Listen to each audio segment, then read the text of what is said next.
We bring in Joseph Humire. He is the executive director of the Center for a Free Society. And Joseph, we want to talk to you a little bit more about what the implications are of taking Cuba off of this list. Talk to me about the impact, especially as Nathan was mentioning, on the embassies. My understanding right now is that the Cuban intersections in New York and in D.C., they have to conduct their consular services in cash. Correct. It's a very difficult environment. A lot of the banking industry and the financial industry is restricted from doing business in Cuba. So there is cash services that's how the embassy, the consulate services function if you want to get a passport or if you want to get some type of visa or anything to go and move around.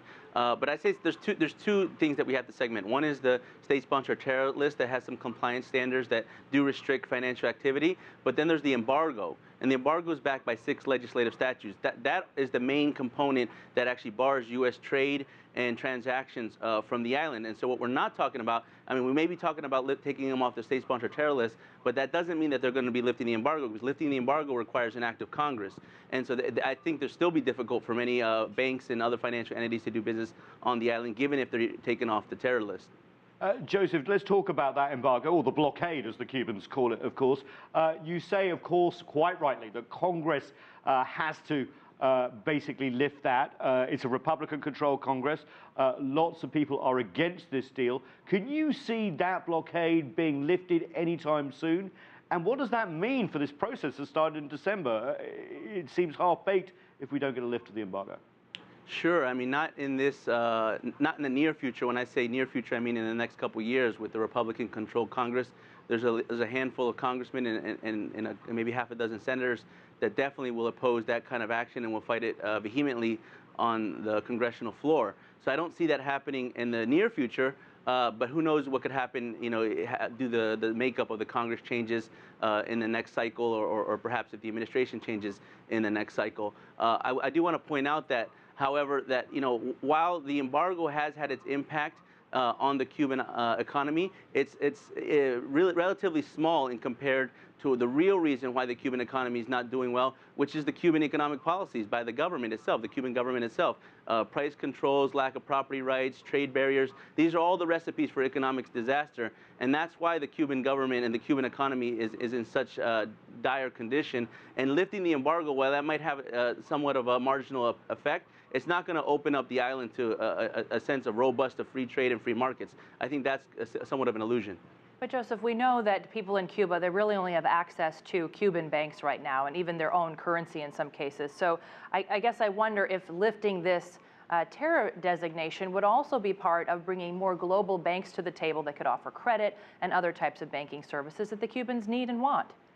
Correct. I think certain banks outside of the U.S., like you mentioned, global banks, may look at Cuba to do more transactions, but there's still going to be a huge cost of compliance.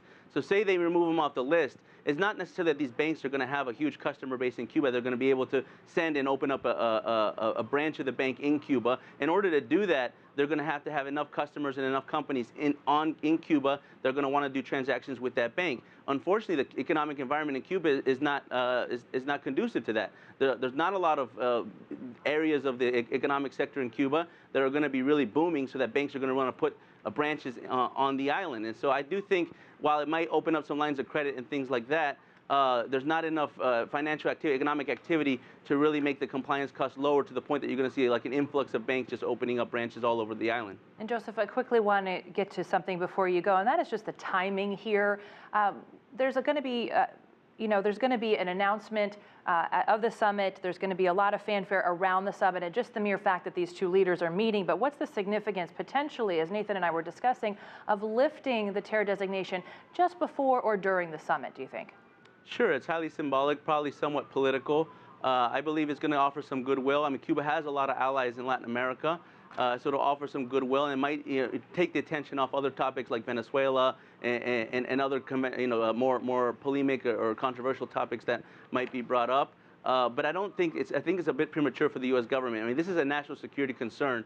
Removing them off the state-sponsored terror list, the only condition, the only requirement that should be set forth in that kind of designation or decision is the fact that they don't sponsor terrorism. And there's an increasing amount of evidence that Cuba today is sponsoring more terrorist groups than they were when they were initially designated on the list back in '82. They're not only sponsoring local Latin American terrorist groups, they're also sponsoring Islamic terrorist networks. And I think that's something that really needs to be discussed before we remove them off the list. Okay, Joseph Humire, we're going to have to leave it there. The Executive Director at the Center for a Free Society. Thanks so much for joining us tonight.